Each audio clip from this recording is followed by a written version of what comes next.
Boa tarde, estamos ao vivo pelo canal do YouTube da Fundação Dom Cabral. Bem-vindos ao Comunidade, uma iniciativa da Fundação Dom Cabral para tempos desafiadores.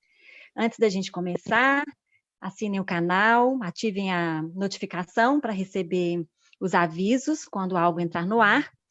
E antes da gente iniciar, queria contar para vocês que essa semana a Fundação Dom Cabral apresentou para a sociedade o resultado de um trabalho de escuta com executivos, executivas, gestores, gestoras públicas, sobre os desafios que têm enfrentado nesse momento desafiador, crítico. E o resultado disso foi apresentado essa semana, um conjunto de soluções educacionais para a Fundação Dom Cabral apoiar as lideranças e as organizações a atravessar esse momento. Então, está no site da Fundação Dom Cabral. Eu vou compartilhar aqui para vocês verem, para acessar o site fdcagora.fdc.org.br. É com muita satisfação que a gente dá início aqui agora e recebe os nossos parceiros do Instituto Capitalismo Consciente Brasil, o Hugo Bethlen, a Francine Póvoa e o nosso convidado, Gustavo Werneck, CEO da Gerdau. Esta série, em parceria com o Instituto Capitalismo Consciente Brasil, chama-se Capitalismo Consciente e Pandemia Global, um grande chamado para um novo começo. Já tivemos o primeiro episódio e hoje estamos no segundo episódio para falar sobre liderança consciente e os desafios da geração de valor para todos. Então, gostaria de dar as boas-vindas a vocês, especialmente ao Gustavo, que está aqui com a gente batendo papo hoje. Bom, boa tarde, Gustavo. Boa tarde para todos, né? E sempre um prazer participar dos eventos da Fundação Dom Cabral, né? Então, uma escola que fez e continua fazendo parte da minha formação. Então, um enorme prazer, né? Mas eventos tão importantes quanto esse, né? Que a gente fala de futuro, né? Que a gente fala de escolhas diferentes que a gente tem feito aí ao longo dos últimos anos. Então, muito feliz de participar com vocês, Marina, Hugo, Fran. Tenho certeza que a gente vai ter um bom papo aqui agora, né? Muito bom.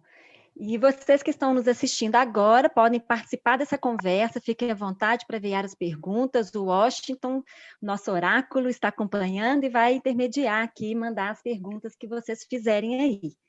Para começar, queria que o Hugo começasse com seus comentários, alguma questão. Olá a todos, Marina, Francine, as damas do nosso encontro. Esse é um encontro que está bem equilibrado, conseguimos ter equidade de gênero, certo? Então, sejam muito bem-vindos. Gustavo, super parceiro, né? Nosso conselheiro emérito também do Capitalismo Consciente, muito obrigado por ter aceito e ter conseguido encaixar na sua extrema e concorrida agenda. E a todos vocês que estão aqui nessa live podendo ouvir e participar, o nosso muito obrigado também, porque nós sabemos o quantos lives vocês estão tendo por dia, quantos webinars e quantos outros programas. Então, vocês estarem conosco aqui mostra que este tem um papel importante na sua vida e nós queremos aproveitar esse momento. Então, já começando, Gustavo, o ano passado, aliás, quando nós nos conhecemos, quando eu lhe convidei para participar da Conferência Latino-Americana do Capitalismo Consciente, e que a partir daí, né, a gente já tinha uma relação forte com o Jorge Gerdau, né, que sempre vinha muito próximo do Capitalismo Consciente, mas você como o primeiro CEO, eu não vou usar a palavra profissional, porque nunca ninguém, acho que da família Gerdau, não foi extremamente profissional, mas que veio numa trilha diferente, né? Não veio da herança qualitativa genética da família Johann Peter Gerdau. Lá você falou, teve uma questão que a gente até botou naquele storytelling, dizendo assim, nosso propósito é empoderar pessoas que constroem o futuro. E a gente nem imaginava que a gente ia encontrar esse futuro de hoje. E na sua fala, que a gente tem gravado nesse vídeo, que marcou muito um turning point de relevância do capitalismo consciente no Brasil, você diz: a gente entendeu que o lucro não é suficiente para que uma empresa se perenize e continue gerando valor para a sociedade ao longo do tempo. Me parece que você já estava fazendo a leitura deste momento que nós estamos vivendo. Na pandemia, várias empresas estão acordando para esta verdade, tá? Gerar riqueza e bem-estar para todos os stakeholders e não apenas para o seu shareholder ou para o seu acionista. Qual é, na sua tradução, esta visão da Gerdau e o que ela teria se acelerado? Porque eu acho que a pandemia não vai trazer um change, né? Não vai ser um game changer, mas ele vai ser um game accelerator, né? De uma série de coisas. Essa para a gente começar esse esquenta aqui é uma pergunta. Hugo, é uma pergunta, mas daria para a gente ficar aí um longo tempo respondendo por isso pela que a gente falou complexidade que ela é. Né? Que é rico, então, que é rico. Realmente um bom esquenta, né? Assim, Hugo, uma empresa igual a nossa, centenária, né? A gente está prestes a completar 120 anos de história, tá? Em janeiro do ano que vem, a gente está preparando aí essa comemoração, né? Então, ao longo dessa história, assim, né? A gente passou por muitas dificuldades. Imagina, assim, 2 guerras mundiais, tantos planos econômicos e tanto, né? Então, essa questão assim de sobreviver, ela sempre teve muito presente assim nas nossas discussões. E quando a gente começou a ver, especialmente nos últimos anos, né, empresas centenárias como a nossa, empresas com longas, né, que vieram desaparecendo, a gente ficou ainda mais preocupado, né, em criar as condições em que a gente pudesse sobreviver e vencer pelos próximos 100 anos. Né? Então, eu me lembro, assim, talvez uns 7 anos atrás, a gente, mais uma vez, resolveu fazer uma reflexão sobre o que havia nos levado até então e o que a gente deveria criar de novas fortalezas, o que a gente deveria revisar a nossa cultura para que a gente pudesse promover as transformações necessárias para criar essas condições de perenizar a nossa empresa e viver aí durante mais uns anos, tá? Então, a gente passou realmente por uma profunda transformação cultural, né? A gente, naquela oportunidade, viu que tinha alguns aspectos relevantes, importantes da nossa cultura, como, por exemplo, o espírito empreendedor, que sempre esteve muito presente na história, né? Dos fundadores, dos controladores, tá? Mas havia algumas coisas na nossa cultura também que a gente deveria modificar se a gente quisesse criar essas condições. Então, a empresa estava muito hierarquizada, muito burocrática, né? Então, a gente veio promovendo essas mudanças culturais, tá? Que criaram as condições, que depois que essa cultura ela foi digerida por toda a organização, a gente pudesse dar um próximo passo, que é fazer uma reflexão assim profunda sobre o nosso propósito. E achar o propósito assim de um indivíduo, achar um propósito de uma empresa nunca é simples, sabe? Então, essa reflexão assim, ela foi muito profunda, né? E a gente tinha um pouco assim, talvez a perturbação de que o propósito de uma empresa ele devesse descrever o que a empresa traria assim como um grande objetivo, um grande sonho no longo prazo, né? Nas nossas reflexões, a gente entendeu que um propósito não necessariamente deveria seguir esse caminho, tá? Então, a gente foi buscar assim no mais profundo da nossa história o que tinha feito com que a gente tivesse essa história vencedora e o que a gente poderia, através do nosso propósito, criar uma história vencedora ao longo dos próximos anos. E a gente entendeu que, no fundo, tá, foram as pessoas que nos trouxeram até aqui, né? E são as pessoas que vão nos levar a construir essa próxima história. Por isso que a gente dá um empoderamento, que é uma palavra também que ela é nova na língua portuguesa, mas na língua americana, na língua inglesa, ela diz muito, né? O empowerment. Então, a gente viu que era uma palavra que ela estava tomando corpo na língua portuguesa, uma palavra muito forte, assim, empoderar, né? Dar realmente as condições para que as pessoas com autonomia, né? Com seus propósitos individuais alinhados com os propósitos da organização, eles possam criar essas fortalezas que nos darão essa construção de um futuro que a gente espera. Tá? Então, é um propósito muito forte, muito robusto, que ele tem feito parte assim, muito intensa das decisões que a gente toma no dia a dia, né? Então, acho que a grande jornada que nós estamos vivendo é que as pessoas, desde as decisões mais simples que elas tomam diariamente, até nas grandes decisões de negócio, elas possam trazer o propósito à frente dessas decisões, tá? E a partir daí, uma série de reposicionamentos, de visão de sustentabilidade, né? Uma visão de modificar até profundamente alguns negócios que a gente tem, né? Elas têm feito parte do nosso... Então, nós estamos num momento muito prazeroso, assim, Hugo, de viver intensamente esse propósito em tudo que a gente faz, né? E aí eu acho que quando tu vive intensamente com prazer aquilo que a gente faz no dia a dia, as coisas como uma mágica, assim, elas vão acontecendo. E esse é o momento que a gente está vivendo. Excelente. Muito bom. Só completar uma coisa que acho que é importante, se me permite. Uma vez num jantar com o Jorge, ele contou um caso. Nós convidamos o John Mackey, né, o CEO do Whole Foods e cofundador do Movimento Mundial, para vir para o Brasil, e fizemos um petit comité num jantar e o Jorge Gerdau esteve presente. E ele contou um caso, que deve ter mais de um funcionário que trabalhou não sei quantos anos, a vida, na Gerdau, faleceu e a família foi lá pedir para que as cinzas dele fossem colocadas no forno. Pelo lado, assim... isso já era, então, muito antigo da Gerdau, né? Essa apropriação de paixão, que aquilo é muito mais do que meu trabalho, aquilo é a minha vida. Essa nova geração, Gustavo, teria este apego à empresa, ou a empresa teria esse apego a eles?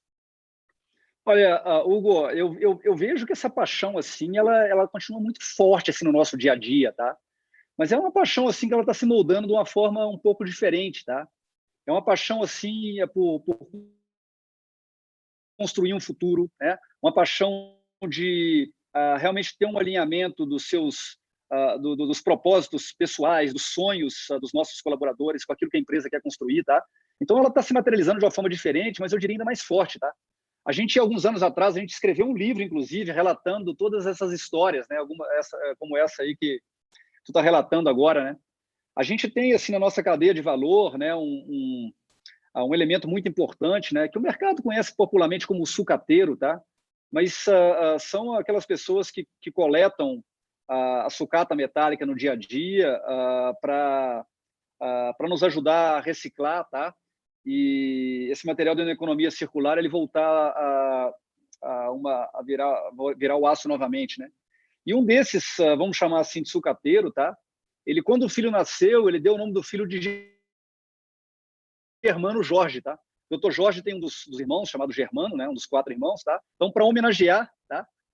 A empresa da qual ele pôde prosperar ao longo do tempo, ele colocou o nome do filho de Germano Jorge, tá? Recente eu tive com o Germano Jorge, tá? Continua dando seguimento aos negócios do pai. Vamos ver como é que a gente consegue criar essa paixão, não só pelos nossos colaboradores, mas por todos os nossos parceiros, né, clientes, fornecedores, né? Isso continua muito vivo, tá? E eu tenho certeza que isso é uma das fortalezas que nos levará para a criação desse futuro aí que a gente comentou no começo, tá?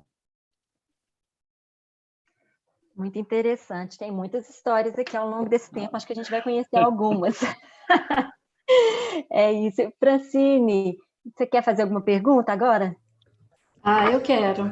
Gostaria, assim, a Gerdau é realmente um exemplo muito interessante de uma empresa longeva, de quase 120 anos, mas que tem conseguido se renovar, se transformar e tem acho que uma mentalidade também de startup muito interessante da gente observar, viu, Gustavo? Mas relacionado a essa pergunta que o Hugo fez e o que você comentou, a gente tem percebido agora, na crise da pandemia, que as empresas mais resilientes, as que estão conseguindo atravessar, né, esse período de uma forma melhor, são, de fato, as empresas que passaram ou estão passando por um profundo processo de transformação cultural né, como você mencionou, e isso passa por ter clareza do propósito maior do negócio e por incorporar práticas e uma cultura com valores muito ligados ao que a gente tem chamado de ESG. Agora, essas questões, elas estão muito relacionadas, né, a uma mentalidade de longo prazo. Você focar num resultado de longo prazo.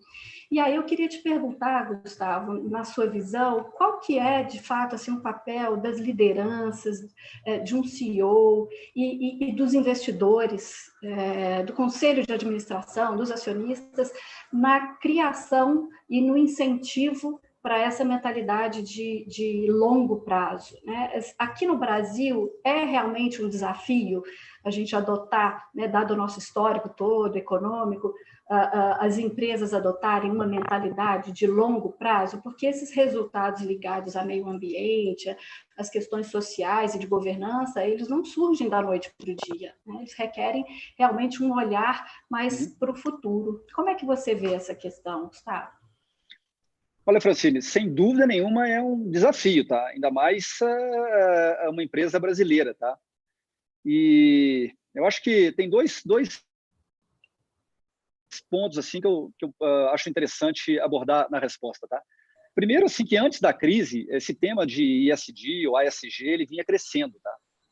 Agora, são em momentos que eu acho de dificuldade, de crise, né, em que os verdadeiros valores das pessoas, das empresas são colocados à prova, tá? Então, eu reparei, assim, nesses últimos meses, né, que empresas que não tinham esse compromisso de longo prazo discutido, estruturado, realmente uma fundação criada, tá? Elas, quando tiveram que fazer escolhas, elas voltaram ao passado, tá? Então, eu vi claramente assim, uma separação nesse momento daquelas empresas que vão continuar a passos largos perseguindo esse compromisso de longo prazo, tá? E aquelas empresas que, de certa forma, vamos dizer assim, fraquejaram, tá? Porque a realidade da crise ela é dolorosa, tá? Mas é interessante ver também que aquelas empresas que já tinham esse tema bem estruturado, consolidado, como valor, como fundação, tá? Elas estão acelerando essa transformação. Então, isso é muito importante, muito legal de ver, tá? E outro ponto também que eu acho que vale a pena frisar, né? Na base de investidores da Gerdau, 50% são estrangeiros, tá? E 50% são brasileiros. E quando tu vai fazer uma reunião, especialmente na Europa, com um investidor, né, fazer um one-on-one, depois, especialmente da divulgação dos seus resultados trimestrais, diferentemente do que acontecia no passado, esses investidores, eles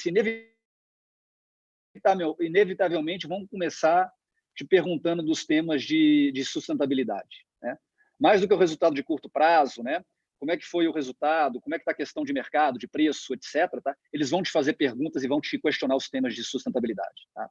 E o que eu notei diferente nas últimas idas minhas para conversar com os investidores, que eles começam a fazer perguntas pessoais sobre as tuas crenças e os teus valores como executivos, como líder da empresa, para a partir daí eles poderem entender se as tuas crenças, tá? Elas vão se traduzir em tomadas de negócio que possam conduzir a tua empresa para ser uma empresa mais sustentável no futuro. Tá? Então, acho que esse é um fenômeno que está acontecendo lá fora, Francine, que ele vai acontecer no Brasil também, tá? É só questão de tempo. Né? Então, é difícil, tá? Mas, na minha opinião, é um caminho totalmente sem volta. Tá? A gente tem que abraçar, a gente tem que seguir, porque só irão vencer aquelas empresas que entenderem, tá? Que o lucro é uma parte da equação do negócio, mas tem muitas outras coisas que estão ali ao lado do lucro, tá? Só um comentário interessante, isso que você falou, Gustavo, dos investidores até perguntarem em relação aos valores pessoais. Porque eu acho que foi até o próprio Raj, que eu escutei ele comentando outro dia num webinar, que não tem como um CEO, uma liderança de negócio, ser uma liderança consciente se ele não for um ser humano consciente. A gente não é uma pessoa, pelo menos não deveríamos ser uma pessoa na nossa vida pessoal e outra pessoa com outros valores na vida profissional. Então, faz todo sentido, realmente, esse tipo de pergunta, né, que você tem observado que os investidores fazem em relação aos valores, ao propósito, né, do CEO, das lideranças, porque isso vai afetar diretamente o negócio. Muito interessante. Obrigada. A gente tá chegando muitas perguntas, o Washington já me passou algumas aqui. Vários comentários, Gustavo, elogios à empresa, inclusive de ex-funcionários no chat, no YouTube. E uma pessoa perguntando qual livro, você citou citou um livro com histórias, está perguntando o Marcos Videira qual o nome deste livro. Não sei se você vai ter agora, mas depois a gente pode pesquisar e o Washington pode colocar lá no chat. Chegou uma pergunta, Leonardo Fonseca, e acho que converge com o que a gente está falando agora. Ele diz assim, independente da porta que utilizem para entrar na empresa, todos devem ser tratados da mesma forma. Porém, na prática, não vemos isso nas empresas que se dizem conscientes. Como exercer isso na prática? Eu acho que o Gustavo tem uma experiência aí, especialmente no campo da diversidade e inclusão, que é admirável. Acho que tem um pouco a ver com isso, não tem, Gustavo? Nossa. Marina, acho que durante muito tempo, assim, né, essa figura, assim, do líder, né, aí, até nesse nome como é conhecido, assim, o CEO, né, durante muito tempo eu acho que isso foi visto, assim, como uma pessoa intocável, né, uma solidão, sabe?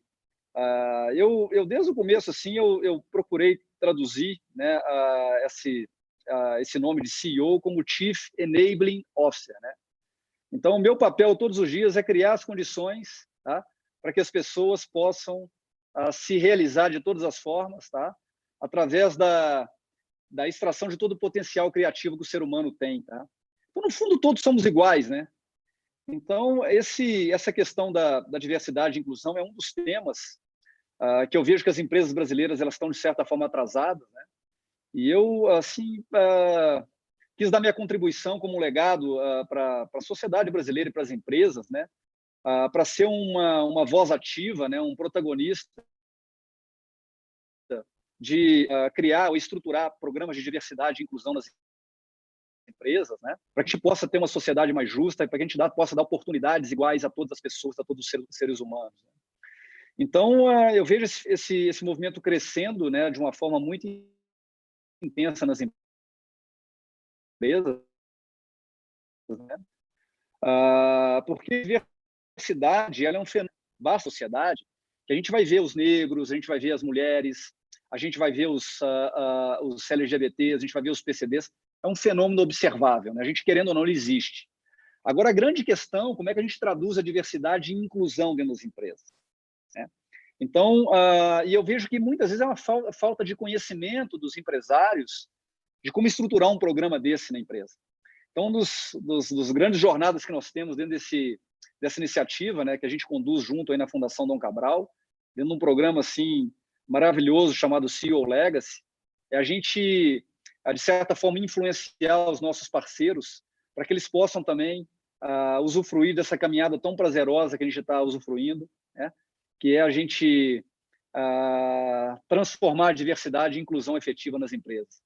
Mas, no fundo, Marina, eu acho que nós, líderes, né, que somos nas empresas, nas famílias, nas comunidades, a gente cada vez mais precisa liderar pelo exemplo, né? A gente tem que falar menos e agir mais, tá?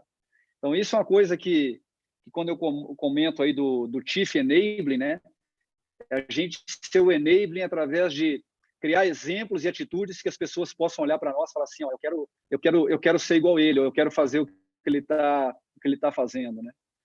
E então essa eu acho que é a grande jornada, né? E esse movimento está crescendo muito no Brasil, tá? Quiçá aí em breve a gente possa ter um país mais justo, um país que dê oportunidades iguais a todos, né? E a gente não conviva mais com situações tão dramáticas como a gente convive ainda no dia a dia da sociedade brasileira, tá, Marina? Eu acho que até pegando esse gancho do Gustavo, a gente falando de livros, eu tenho falado muito durante essa pandemia do resgate do conto, né, histórico do rei Tanu. Famosa história de que só, né, do alfaiate que foi enganar o rei, falou que fez um traje para ele, e na verdade era um traje invisível, até que uma criança, na sua ingenuidade, né, falou: o rei Tanu. E para nós, o que a gente está vendo é que o Brasil está acordando para que o Brasil está nu. Né? E que a nossa questão é exatamente essa. As mazelas existiam e continuam existindo. O que nós precisamos efetivamente é despertar para elas, seja na questão da inclusão, seja na questão da desigualdade, seja na questão dos trabalhos.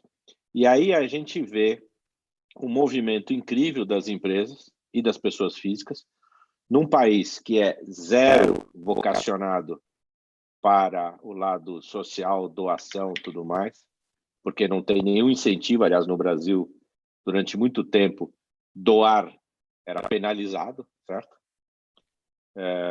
A gente vê uma ação muito grande das empresas, inclusive no caso da Gerdau, com muitas coisas fora da sua a atividade principal, como construção de hospitais, como doação de cestas. O quanto você acha que isto ficará de legado para as empresas e para a sociedade, Gustavo? Olha, eu acho que esse é um dos grandes legados que está sendo criado, sabe? Eu acho que essa mobilização que a gente viu aí durante a pandemia era um negócio marcante assim para o Brasil, tá? Eu acho que a gente viu iniciativas que são super importantes, como aquelas doações de curtíssimo prazo, tá? Para a gente resolver problemas assim como falta de alimento, falta de comida assim de algumas famílias. Então, super positivo ver a mobilização para essas iniciativas de curtíssimo prazo, mas é também super positivo ver que existem dezenas de iniciativas que vão deixar esse legado para a sociedade, né? Eu acho que, assim, ainda pegando o gancho da transformação da Gerdau, eu acho que uma das coisas que a gente conseguiu mudar nos últimos anos é a velocidade com que a empresa, quando é menos hierárquica, quando ela dá mais autonomia, a velocidade com que as empresas podem tomar decisões, né? Dentro das iniciativas sociais da Gerdau, os temas de saúde nunca foram prioritários dentro dos temas que a gente conduz, né? Então, os temas de empreendedorismo, os temas de reciclagem, os temas de habitação, são os temas que a gente vem trabalhando muito intensamente, tá? Porque como nós estamos nesse setor de construção, a gente não nos permite mais, assim, hoje, a gente aceitar situações de falta de moradia ou falta de moradia digna no Brasil. Mas, imediatamente, quando a crise se instalou, a gente promoveu uma revisão super rápida, tá? E colocamos a saúde como um tema prioritário, né? E ali a gente toma a decisão no dia, não precisamos esperar uma reunião depois de 30 dias para o comitê reunir. A velocidade desse mundo VUCA, ela não permite mais esse tipo de atraso de decisão. Então, a gente se mobilizou muito rapidamente para colocar a saúde como prioridade, e a gente procurou também iniciativas que pudessem deixar um legado da sociedade. Então, essa construção dos hospitais que a gente fez, tá?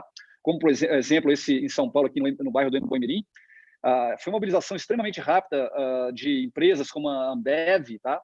E também estavam procurando deixar esse tipo de legado e até utilizar o ecossistema das startups, tá? Que a gente está muito próximo ao longo dos anos. Então, a empresa Brasil ao Cubo, que foi a construtora do hospital, a gente se mobilizou de uma forma incrível e a gente conseguiu colocar um hospital de pé em 40 dias. Tá? O hospital em 40 dias estava funcionando. Esse hospital, depois da pandemia, ele vai ficar como um legado para a sociedade brasileira. Tá?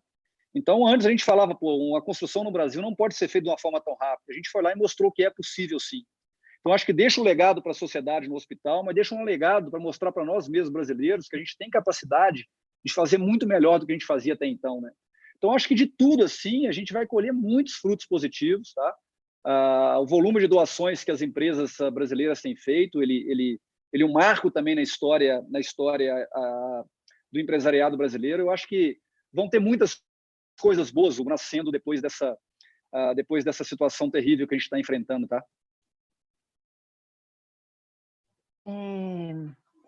Tem um bloco de perguntas aqui sobre inovação, mas antes tem uma pergunta aqui que tem a ver com isso, que é o seguinte: o Pedro Lins pergunta como as suas crenças pessoais sobre sustentabilidade, propósito, diversidade foram desenvolvidas ao longo de sua vida. O que despertou isso dentro de você? O grande Pedro. O Pedro não esperava uma pergunta mais difícil do que essa, né, Pedro?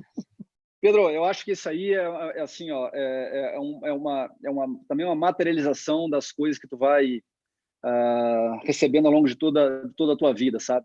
Dos valores que tu recebe da tua família, né?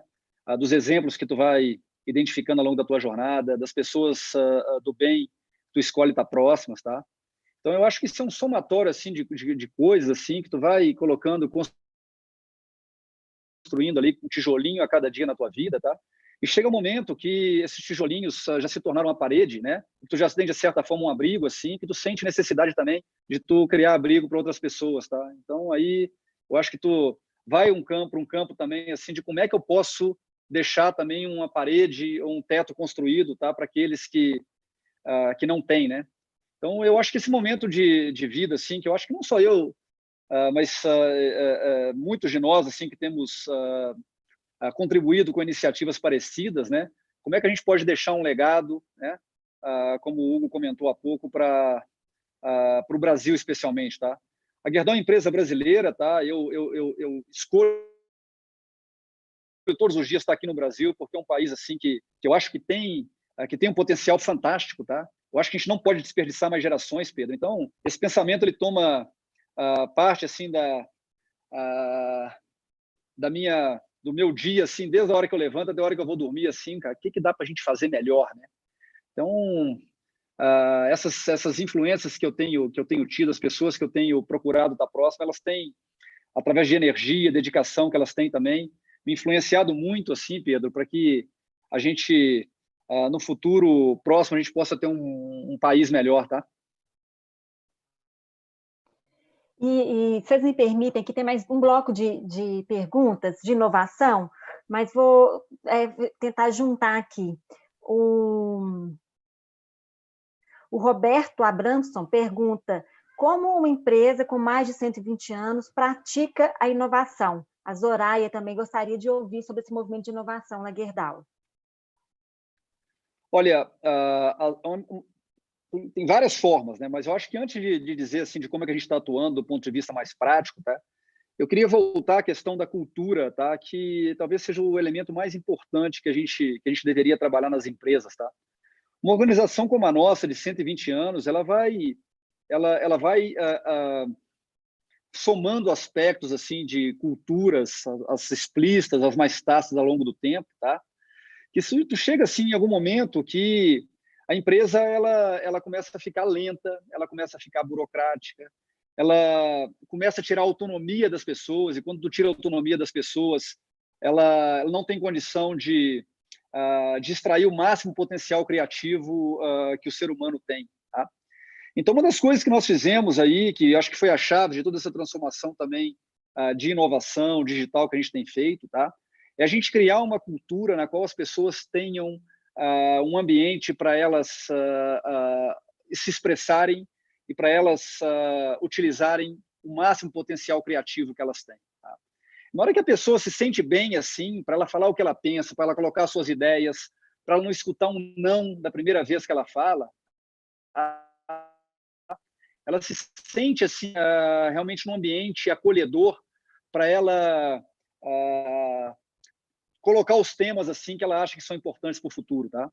Então, na hora que a gente criou essa nova cultura, tá? A gente promoveu uma ignição da chama em que a inovação ela passou a fazer parte do dia a dia, porque a gente não mata mais ideia, tá?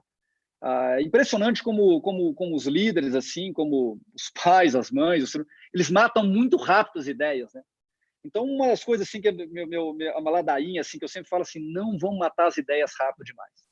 E essas ideias que no primeiro momento elas podem parecer assim uma coisa sem sentido, tá? No segundo momento elas podem se transformar em grandes negócios, tá? Então a gente tem uma cultura hoje que ela favorece muito assim o debate, a criação de novas possibilidades. E a hora que a gente pegou isso aí, essa cultura, e a gente saiu assim, quebrou a casca, e a gente foi criar sistemas cada vez mais abertos, nos conectando às startups, nos conectando a parceiros, tá? essa inovação e essa transformação digital, ela começou a se materializar em muitos negócios que a gente tem. Tá? Então, eu vejo um terreno absolutamente fértil para nós ao longo dos próximos anos, tá? Para a gente ser uma empresa que, ao mesmo tempo, é uma empresa centenária, uma empresa que tem negócios tradicionais, como o negócio do aço, ela poder ser uma empresa que cada vez mais ela vai inovar, ela vai se focar em serviços, entregar soluções completas para clientes. Então, nós estamos num momento assim, totalmente abertos para a gente poder explorar as possibilidades que a gente tem. Francine, você gostaria de fazer uma pergunta? Eu gostaria, assim, dentro disso que você falou, Gustavo, e das perguntas relacionadas à inovação, a gente tem acompanhado realmente essa transformação digital, o uso intensivo da tecnologia, da análise de dados na Gerdau, né? Vocês estão avançando muito nessa área. E aí, ao mesmo tempo, como que vocês conseguem equilibrar, né, o uso intenso da tecnologia com a humanização da empresa? Acho que está até relacionado com isso mesmo que você acabou de falar, Gustavo, com alguns exemplos que você deu, né, de como vocês fizeram isso, mas, em princípio, quando a gente pensa numa empresa extremamente tecnológica, associamos primeiro ao uso só do racional, né? Como que a gente pode associar o racional com a emoção, né? Mente e coração trabalhando juntos aí, que tem tudo a ver com o capitalismo consciente. Como é que você vê isso? Olha, Fran, essas coisas estão intimamente ligadas, tá? Como eu comentei, quanto mais pista a gente dá para os nossos colaboradores decolarem, assim, mais alto eles vão, tá? Então, a gente tem procurado assim, ligar muito as coisas, assim, né? Primeiro é dar uma autonomia assim, muito forte para que as pessoas possam testar, possam experimentar coisas novas da Gerdau, tá? E aí surgem coisas incríveis, tá? E a gente tem procurado também, assim, né, utilizar a transformação digital para ela criar valor para a empresa, não só para os clientes, mas também para aqueles processos nossos que estão intimamente ligados, tá, a ser uma empresa mais consciente, tá? Então, um exemplo prático, eu entendo assim que uma empresa consciente, ela não pode aceitar com que seus colaboradores entrem de manhã no ambiente de trabalho e eles voltem para suas casas como saíram, tá? Ou eles precisam voltar melhores do que entraram, tá? Então, por exemplo, a questão de acidentes de trabalho para nós é uma coisa que nós temos trabalhado intensamente ao longo dos últimos muitos e muitos anos para que isso não aconteça mais. Tá? Então, a gente desenvolveu, junto com belas mentes criativas dos nossos colaboradores internos, um algoritmo, tá? Que ele permite identificar antecipadamente, tá? Acidentes de trabalho. Então, hoje, um líder nosso entra na nossa usina, ele roda aquele algoritmo, né? Que ele pega não só os acidentes todos do passado, mas ele utiliza uma série de variáveis ou indicadores que a gente vai coletando no dia a dia, tá? E esse algoritmo, esse preditivo, ele diz para o nosso líder, tá? Qual a área onde que um acidente tem mais probabilidade de acontecer. Ele vai lá e atua, tá? E bloqueia alguma possível causa para que aquilo não aconteça. Então, é a maneira que tu tem também de usar a transformação digital, tá? Em benefício, em prol, tá? De melhorar a vida, tá? A sociedade.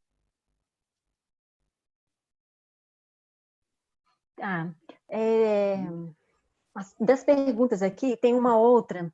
O André disse assim, o Gustavo falou que o Brasil ainda está um pouco atrasado no que tange o tema da sustentabilidade em relação às empresas europeias. Qual seria o motivo para tal atraso e como tentar alcançar os europeus? Não, na verdade, assim, a minha colocação é que os investidores, tá, estrangeiros, eles cobram mais os temas de sustentabilidade, tá, e os temas de longo prazo do que os investidores brasileiros, tá? Eu acho que tem empresas brasileiras assim de primeira linha, tá? Eu não creio que as empresas brasileiras elas estão atrasadas com relação às empresas europeias, ou até mesmo asiáticas, americanas, algumas, tá? Com relação aos temas de sustentabilidade. Nós temos empresas brilhantes, tá, no Brasil, tá? Um caso clássico, assim, a Natura, que tem feito um trabalho, assim, exemplar ao longo dos últimos anos. Eu acho que tem empresas brasileiras, assim, que estão exatamente no mesmo nível das empresas europeias, tá? O que eu acho que vai acontecer ao longo dos próximos ciclos, dos próximos anos, é que o investidor brasileiro também ele vai lançar um olhar mais de longo prazo para aquelas empresas nas quais ele investe, tá? Então vai ser menos um olhar de trimestre e mais um olhar de década, talvez, tá? É isso que eu acho que é a grande diferença, eu acho que é a grande oportunidade, e eu vejo isso como também um caminho sem volta, tá? Hugo, Fran e Gustavo, chegou uma pergunta aqui que tem a ver com a questão do capitalismo consciente. Depois o Hugo pode também comentar, eu acho. O Marcos Teixeira coloca assim: as ações das empresas têm uma importância enorme, mas não são suficientes para substituir as responsabilidades dos governos.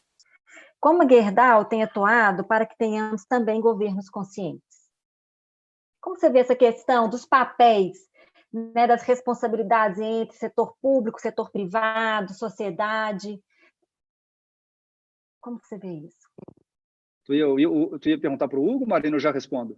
Pode responder, eu acho que o Hugo depois provavelmente completa essa pergunta. Olha, Marina, a Gerdau é uma empresa assim, que ao longo de toda a sua história, ela procurou ser protagonista assim, no sentido de ela poder influenciar positivamente, tá? A evolução da nação como um todo, tá? Então, eu acho que as empresas elas têm um papel fundamental, tá?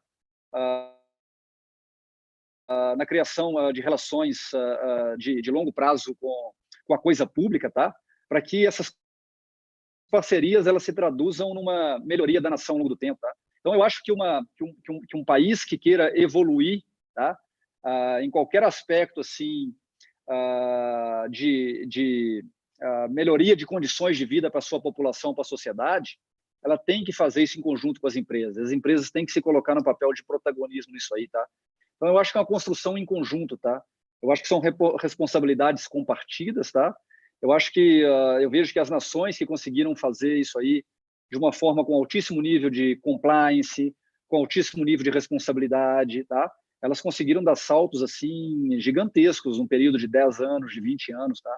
Então, acho que as empresas elas têm um papel fundamental na criação das condições de evolução de países como o nosso, que tem tantos aspectos aí que precisam evoluir ao longo dos próximos anos, tá? Hugo, como é que vocês, no Capital Instituto, veem essa questão? Devemos resgatar, né, o pai que acabou assumindo a paternidade sem talvez tê-lo gerido, né, do capitalismo, que é o Adam Smith, lá em 1776, quando ele escreve A Riqueza das Nações. A riqueza das nações parte do princípio que uma nação era mais rica que a outra, não por suas reservas naturais, não pelos seus intelectuais, não pelos seus artistas, não por sua agricultura, mas sim pela capacidade ou pelo grau de liberdade do seu povo. E grau para quê? Para empreender. Naquela época, o que basicamente existia? Os exércitos, os feudos, o clero e o povo. O único jeito do povo sair da miséria, gerar riqueza e prosperidade, era ter a liberdade de trabalhar e de empreender. E de lá para cá a gente tem visto uma evolução gigante nisso. Então, o princípio básico que o capitalismo consciente prega é um livre mercado.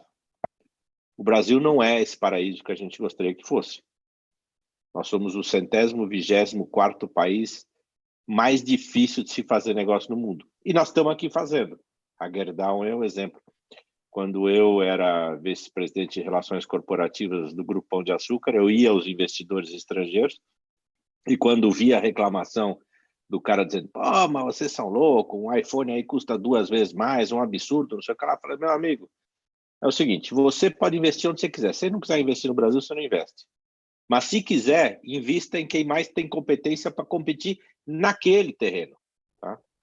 Então, o que nós acreditamos de verdade é que o Estado brasileiro está dando demonstrações nesta crise de menos ingerência nos negócios. Um grande passo foi o ano passado a reforma trabalhista. Precisamos de uma reforma tributária, sem dúvida, precisamos de uma reforma administrativa, mas já foi um grande passo. E quando agora eu entro em umas flexibilizações para poder home office, redução de empresas, participação, mas o papel importante, a gente não pode esquecer que o que aconteceu nessa pandemia, quanto ao auxílio emergencial, não é o Estado que está fazendo, é a sociedade que está fazendo. Esse dinheiro não é do Estado, o Estado não gera recurso. O Estado é recolhedor de impostos, como as empresas também são recolhedoras de impostos. Quem paga é a sociedade.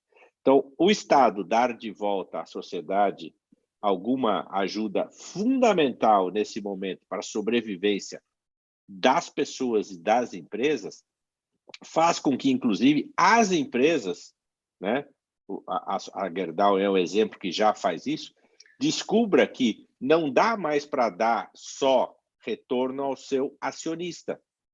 Ele tem que dar retorno a toda a sociedade, porque ele tomou recursos da sociedade para poder passar, de alguma maneira, para poder passar durante essa crise. Então, acho que o Estado, sim, tem um papel fundamental. A gente falou agora de oportunidades, o Gustavo falou. Eu acho que um dos maiores marcos vão ser os próximos anos com a regulamentação da questão de infraestrutura e de saneamento básico. Esse país tem 47% da população sem água encanada e sem esgoto tratado. Isso já mudaria dramaticamente o nível de saúde da população brasileira, da qualidade de vida da população brasileira, sem falar de alguns marcos importantes. Então, segurança, transporte público, saúde e infraestrutura são os papéis do governo, em parceria, na maioria das vezes, que não é o caso de segurança, nem transporte, perdão, não é o caso de segurança, com a iniciativa privada. E toda vez que a iniciativa privada entra de forma transparente, honesta, ética, as coisas acontecem. Por exemplo, no capitalismo consciente, a gente acredita que o negócio é bom quando gera valor.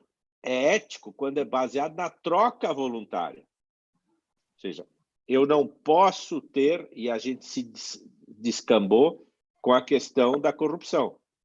Nós estamos resgatando, agora principalmente, nós estamos vendo que as pessoas estão indignadas com muitas coisas que aconteceram e que ainda estão acontecendo em menor valor, em menor proporção. Então, o papel sempre casado do Estado fazendo o seu papel justo, mas não intervencionista nos negócios, permitindo com que a indústria consciente, a indústria, comércio, varejo, consciente, os negócios, façam o seu papel e a sociedade sendo grande fiscalizador dos dois, eu acho que a gente tem muito para caminhar. Nós já está faltando 10 minutos agora. Então, Fran, você quer fazer uma pergunta agora, antes da gente caminhar para a última aqui do chat? Quero sim. Gustavo, um dos...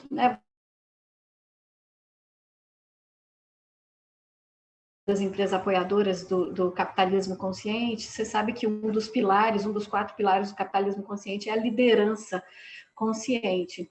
E o conceito de liderança, da verdadeira liderança, veio evoluindo nos últimos anos. E alguns atributos, algumas características que antes a gente dificilmente associava, a um CEO ou uma liderança de negócios, hoje em dia a gente tem visto ótimos exemplos, e eu queria saber como é que você faz para buscar para cultivar essas qualidades, que é justamente esse equilíbrio aí entre o racional e a emoção, a capacidade de amar e cuidar, a capacidade de construir uma cultura, né, baseada na confiança.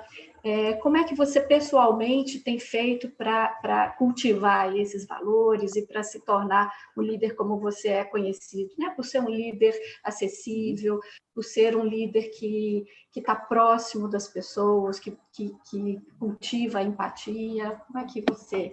Qual é o seu segredo? Conta para a gente. Olha, Fran, eu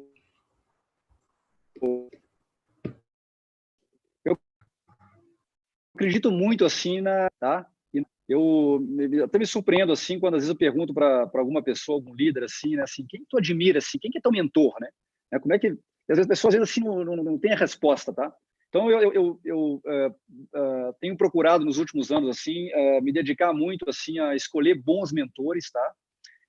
Escolher bons treinadores ou bons coaches que pudessem me ajudar a melhorar como líder e como ser humano, tá?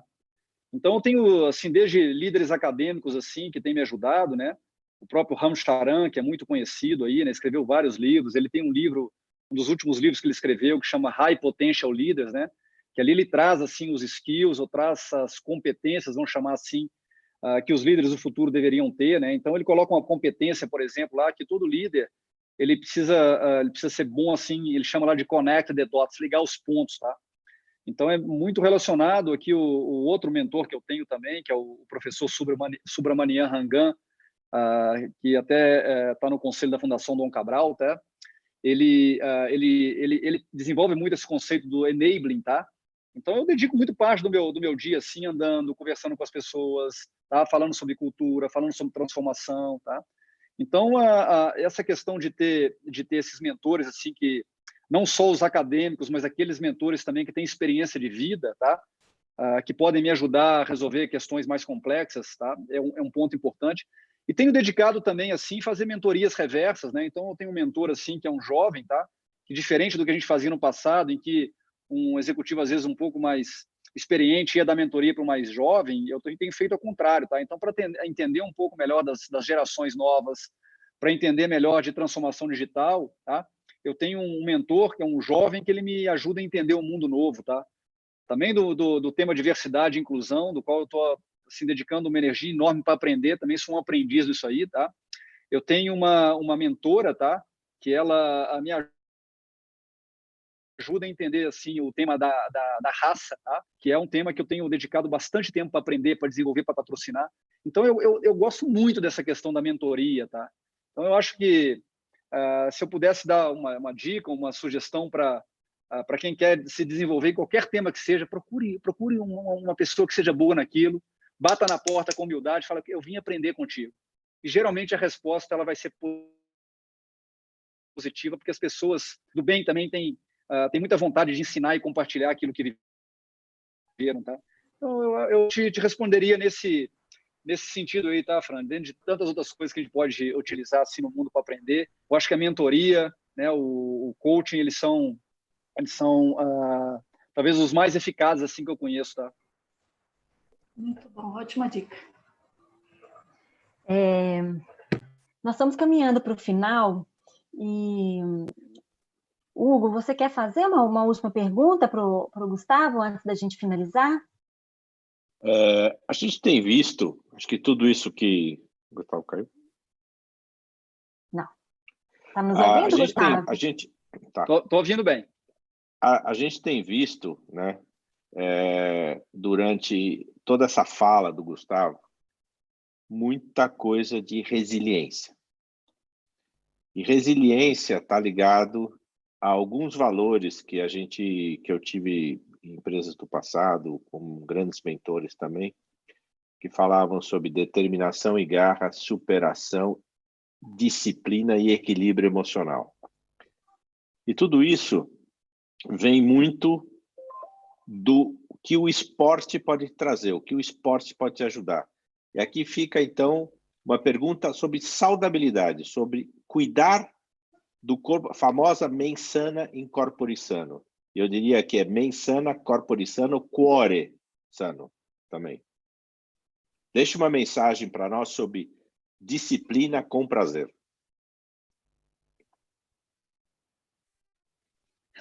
Esse é um bom ponto, assim, né? Eu acho que a sustentabilidade, quando a gente fala assim das empresas, a gente tem que também buscar a sustentabilidade de indivíduos, tá? Como seres humanos, né? Então, essa questão da resiliência, muitos e muitos anos atrás, assim, um mentor que eu tinha lá no início da minha carreira, ele já falava de resiliência, mas ele usava a expressão assim que resiliência é a capacidade de apanhar e não afundar, tá? É a expressão que ele usou lá muitos e muitos anos atrás, tá? E eu guardei ela comigo, tá? Eu procurando disciplina, tá? Fujo de novo falando da minha, que é o meu sensei de karatê, o Robson Maciel. Ele tem 63 anos de idade, tá? Um campeão assim de tudo que disputou. E ele me ajuda muito na questão da disciplina, tá? Então, agora nessa agenda está um pouco confusa nessa pandemia, mas antes da pandemia, tá? A gente pelo menos 3 vezes por semana, às 6 da manhã, a gente estava lá no tatame, tá? A gente praticando o kata assim intensamente, tá? Para que pudesse buscar uma sustentabilidade maior, vamos chamar assim, entre a mente e o corpo, tá? Então, eu acredito muito nisso aí, tá? Acredito muito nessa busca por mais espiritualidade, tá?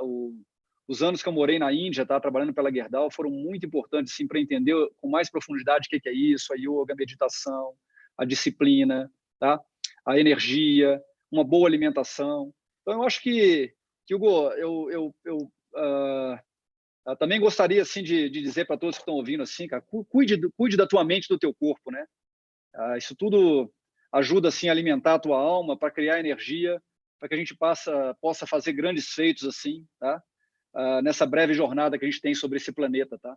Então, eu acho que é uma jornada prazerosa quando tu dedica a tua mente ao teu corpo, tá? Ela traz realmente muito prazer. Muito bom. As perguntas não param, viu, Gustavo? O Washington está lá impressionado, não para de mandar. Agora eu estou mandando só para você ter conhecimento que está cheio de perguntas, mas ele colocou o link do seu LinkedIn para as pessoas terem a oportunidade de te encaminhar as perguntas que não puderam ser respondidas aqui. Eu acho que nós tivemos... E vou responder todos, tá, Marina? Pode ter sido, eu não deixo nada na minha vida sem resposta, tá? Eu acho que nessa 1 hora de conversa, acho que deu para ficar claro isso, né, Hugo, Francine, como é que é o estilo.